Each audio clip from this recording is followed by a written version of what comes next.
Bom, e a Revista Oeste também esteve na mira do ministro Moraes.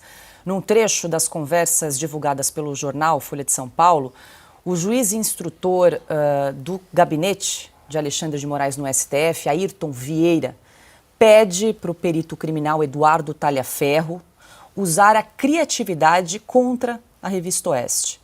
Nessa troca de mensagens em dezembro de 2022, Vieira solicita ao técnico do TSE um levantamento sobre, abre aspas, revistas golpistas para desmonetizar nas redes, fecha aspas. No dia seguinte ao pedido, Talhaferro reportou que encontrou apenas publicações jornalísticas e questionou o auxiliar de Moraes sobre o que deveria colocar no relatório. A orientação de Vieira foi, abro aspas aqui novamente, use a sua criatividade, pegue uma ou outra fala, opinião mais ácida. E completou dizendo que a recomendação partiu do próprio ministro Alexandre de Moraes, aspas novamente. O ministro entendeu que está extrapolando com base naquilo que enviou, fecha aspas.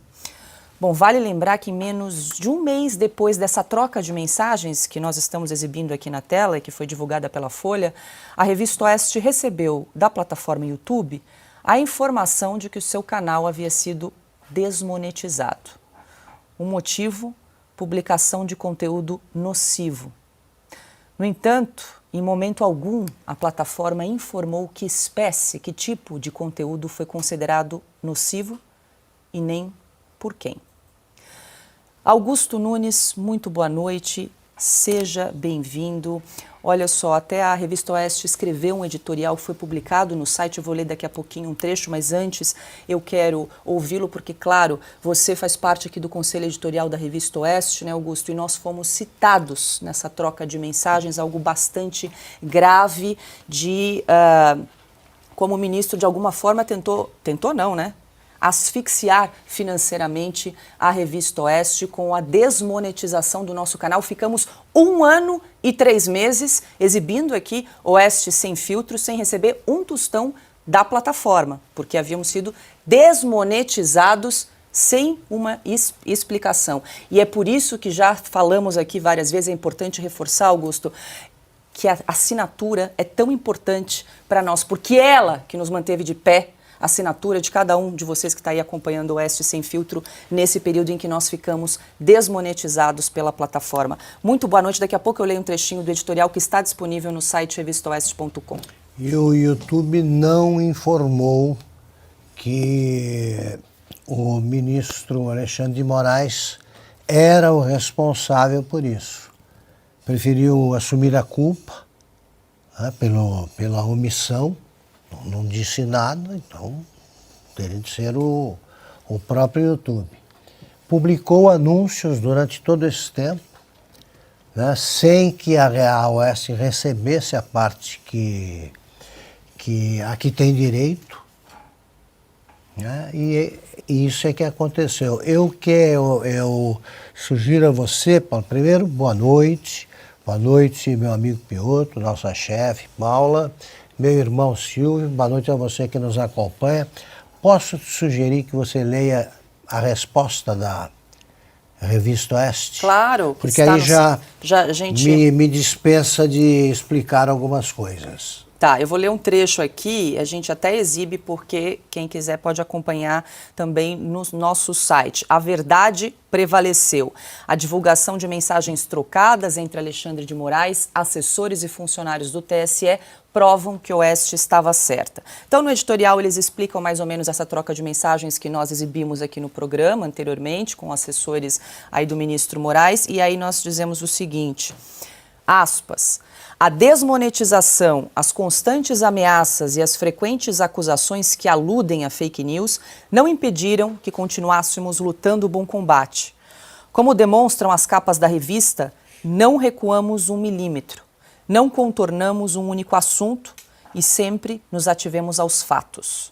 A decisão editorial de não aceitar dinheiro público, nem depender de publicidade oficial, nem da monetização das redes sociais, garantiu fôlego suficiente para vencer esse período de trevas.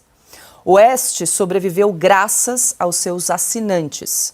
Como temos repetido, a verdade às vezes desmaia, mas não morre. Nosso compromisso é com os leitores e sempre seremos fiéis aos fatos. Nós já dissemos qual é a conversa que eles tiveram sobre nós, ainda não?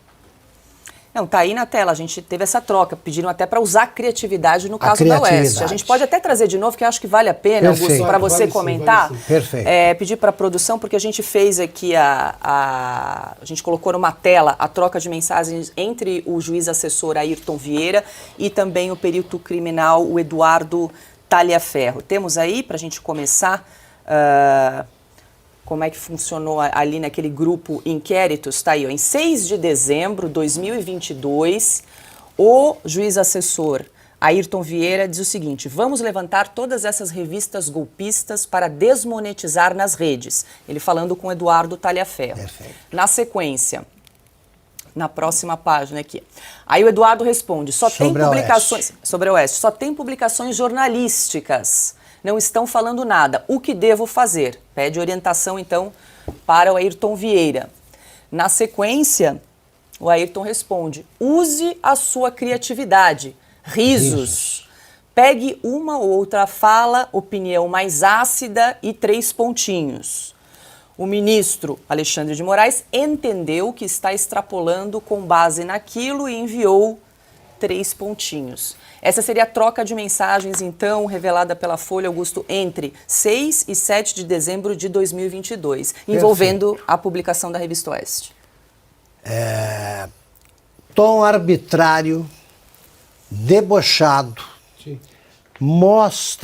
Essa troca de correspondências mostra que primeiro o ministro Alexandre de Moraes escolhe o alvo para depois procurar um crime que não existe, mas será atribuído ao alvo, ao alvejado, e nem assim conseguiu nada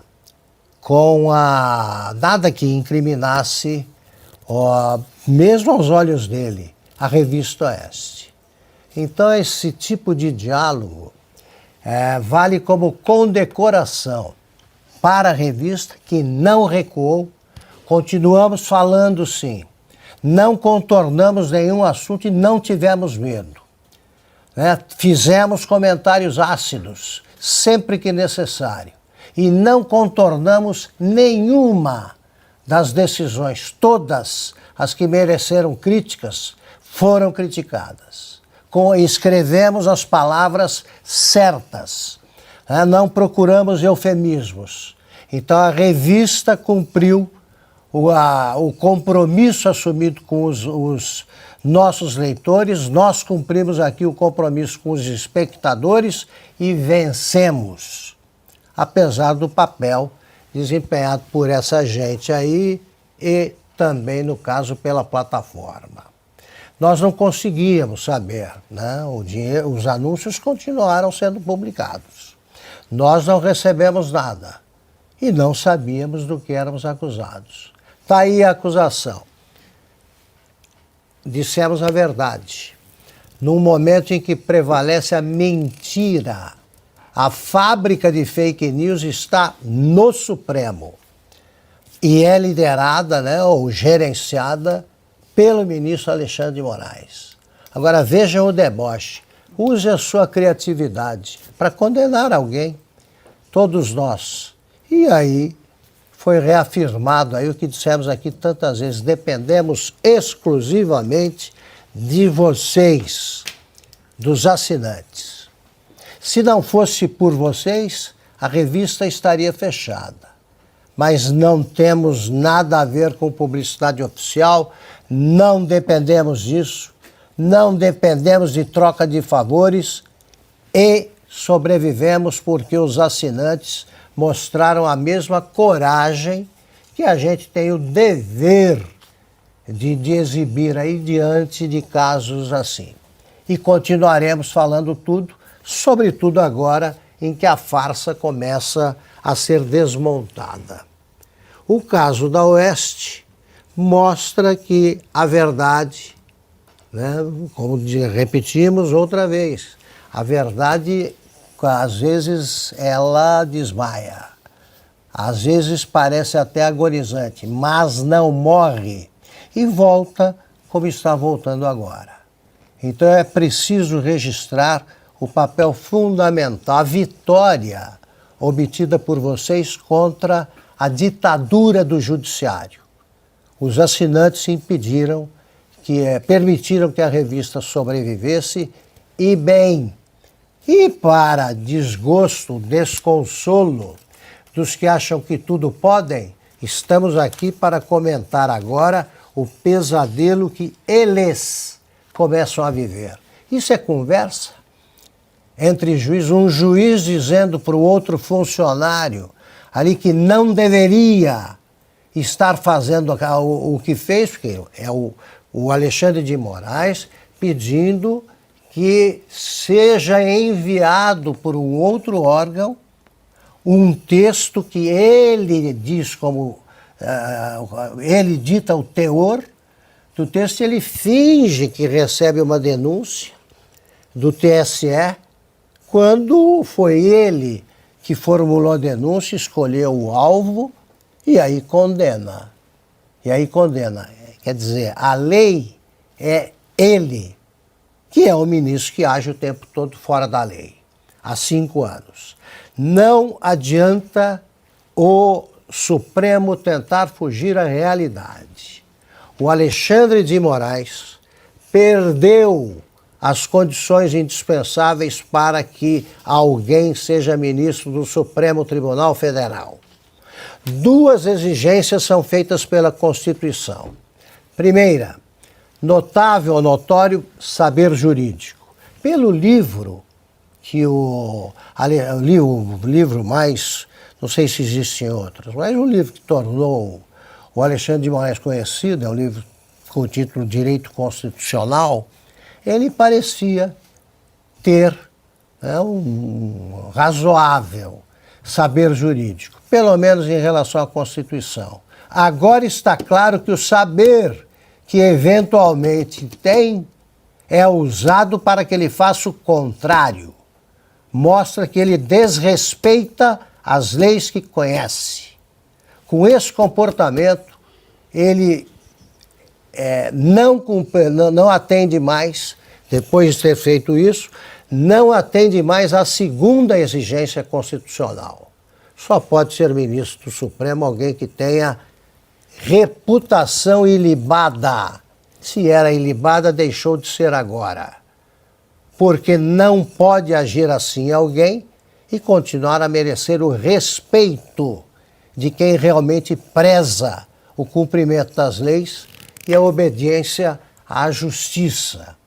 O Supremo, pela conversa, já falamos alguma coisa na reunião de hoje? Não, Augusto, ainda não. Então é outro assunto, eu não vou entrar nesse agora. Mas eu lembro aqui, repito o que disse ontem, o Supremo deveria tomar a iniciativa de livrar-se do problema que tem, já que não há mais condições para que o Alexandre de Moraes continue a ser ministro.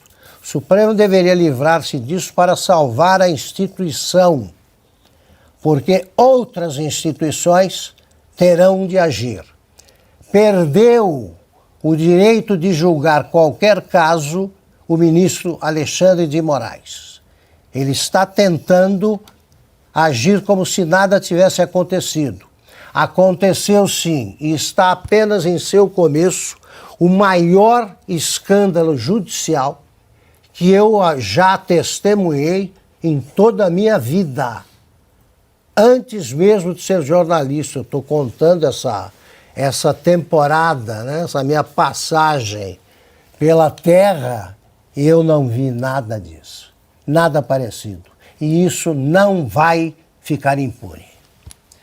Bom, deixa eu passar para todos aqui, vou passar para o Silvio, depois para o Piotto, registrar que já são 110 mil telas nesse momento acompanhando o Oeste Sem Filtro, são 18 horas 12 minutos, mais de 110 mil telas aqui, além, claro, das rádios, web rádios e TV, são mais de 40 que acompanham o nosso programa aqui todos os dias. Diga, Augusto. Posso completar? Claro.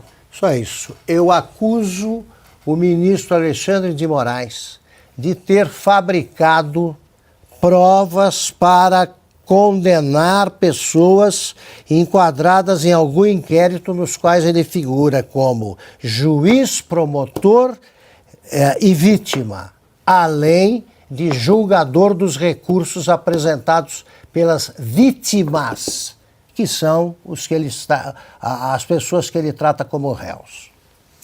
Ô Silvio, só para a gente reforçar aqui, porque esse assunto sério envolve aqui a citação da Revista Oeste. Em 6 de dezembro de 2022, então, Ayrton Vieira pede para o Talhaferro, que é o perito criminal, levantar, entre aspas aqui, revistas golpistas para desmonetizar nas redes. Aí, o perito responde que só encontrou aqui na Revista Oeste, aspas, publicações jornalísticas. Vai ver que é porque aqui trabalham jornalistas, né? E aí, na sequência, o Ayrton Vieira recomenda, use a criatividade. Ou seja, não encontrou, invente. Talvez seja isso que ele pediu. Agora, o Augusto cita o tom irônico, debochado, arbitrário dessa troca de mensagens, mas também muito irresponsável, né, Silvio? Porque vale lembrar que aqui na Revista Oeste hoje trabalham mais de 100 colaboradores, além de jornalistas, tem toda a equipe de áudio, de vídeo, técnico, publicidade, do financeiro, administrativo, mais de 100 pessoas trabalham aqui nessa revista que já tem 4 anos. E aí, numa troca de mensagens arbitrária e irresponsável, eles pedem para desmonetizar, ou seja, para asfixiar financeiramente um veículo de comunicação. É um negócio absurdo, absurdo, um escândalo. A gente acorda cedo e vai dormir tarde, Paula, porque a gente trabalha, mas eu vou chegar lá já. Eu só quero fazer um parêntese antes, porque, Paula, tem 2 caras aí na sua frente que são referências no jornalismo brasileiro. Augusto Nunes, Adalberto Piotto. Eles vão entender o que eu vou dizer agora. Quando eu li a primeira reportagem da Folha de São Paulo, ainda mais assinada pelo Glenn Greenwald, alguém que eu tenho, sim, alguma resistência. Tenho. Já mandei, inclusive, esse recado a ele, ele não me respondeu. Por quê? Porque ele divulgou a Vaza Jato. A Vaza Jato gerou aquela operação spoofing no Supremo Tribunal Federal, conduzida pela Polícia Federal, evidentemente, mas que culminou na anulação da Lava Jato no Supremo. Isso é problemático. A Vaza Jato foi problemática porque foi obtida por meio de hackeamento. Pirateamento, hackeamento, ilegal. Eu me preocupei com uma informação. Como a Folha teve acesso a essas mensagens? E aí, logo na primeira reportagem do Fábio Serapião e do Glenn, está lá, a Folha obteve por meio de celular, vocês já trataram disso ontem, obteve por meio de celular, portanto não é ilegal. Sabe qual é o nome disso? Jornalismo. Então eu acho que o Piotto e o Augusto vão concordar comigo que estamos diante de um furo de reportagem. Essa é a verdade. Vamos dar nome aos bois, porque tem gente já tentando passar pano e dizendo que não, veja bem, o Alexandre não fez nada ilegal. Não. Calma. E tampouco isso foi obtido de forma ilegal. Não. Tudo aqui é jornalismo. Vamos ao segundo ponto que você trata, Paula. A Revista Oeste foi sufocada, sim, financeiramente, por causa do Tribunal Superior Eleitoral, talvez do Supremo Tribunal Federal, não sabemos, porque ali tudo é um puxadinho daqui e dali, mas nós optamos por resistir. Nós fizemos uma escolha lá atrás, todos nós que estamos aqui agora, fizemos essa escolha. Seremos um baluarte em defesa da liberdade, contra a censura. E o que é que nós estamos assistindo? O maior escândalo, e aí acho que o Augusto foi irretocável na fala dele, o maior escândalo desde a redemocratização do Brasil. Nunca ninguém tentou censurar a imprensa, calar os perfis, jornalistas, deputados, influenciadores, não importa. Nunca ninguém tentou, nunca ninguém foi tão longe quanto o Alexandre de Moraes. E eu vou insistir, serei repetitivo, o ministro Alexandre de Moraes não tem condições de presidir mais nenhum inquérito no Supremo Tribunal Federal até que as investigações sobre a sua conduta, do seu gabinete, dos seus juízes auxiliares, peritos, sejam concluídas. Não sei se será o CNJ, não sei quem mais estará envolvido. Não há condições de seguir mais nenhum inquérito a partir de agora. É preciso parar. É preciso parar. E daqui a pouco a gente chega no Senado. Piotr. Daqui a pouco a gente vai falar sobre a fala do Barroso, né? Sim, a gente já separou no próximo bloco, está no forno. Então, eu vou só antecipar um trechinho só.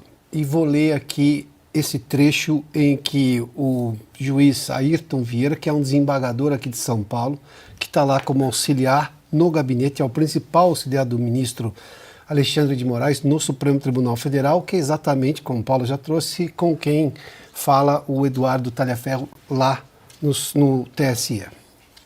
Veja só, um juiz, nós estamos falando de um juiz. Bom, dá para entender por que ele está no gabinete do ministro Alexandre de Moraes.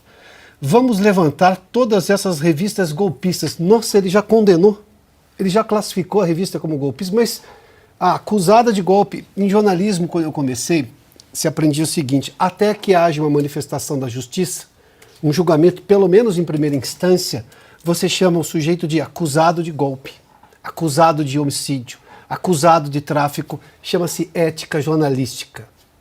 Pelo visto não tem isso lá no Supremo, mas vamos lá. Depois responde lá o Talhaferro. Salvo engano, já fiz essa revista, mas olha sim. Aí continua o juiz Ayrton Vieira. Essa e outras do mesmo estilo. Que estilo? Não entendi. Qual é o estilo? Já está também tipificado. Muito bem. Volta o Talhaferro. Assim, com uma linguagem de diálogo cabuloso, né? Xiii, não vai sobrar internet mais. É do que ele está falando? Vai acabar com a internet? Numa decisão única do Supremo. E depois seguem aqui alguns links. Esse é o ponto.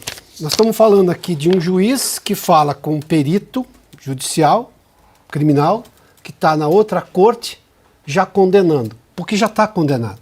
Tanto que eles estavam manipulando e fazendo o laudo de acordo com o que pedia o ministro, juiz, julgador, o ministro Alexandre de Moraes. A gente precisa voltar nesse ponto porque isso acaba com qualquer lógica de pretensão de justiça íntegra. Isso aqui é um exemplo ruim. E aí, a gente fala daqui a pouco desse assunto, me surpreende a fala do ministro Barroso. Eu queria entender em que mundo ele está, mas a gente fala desse assunto daqui a pouquinho.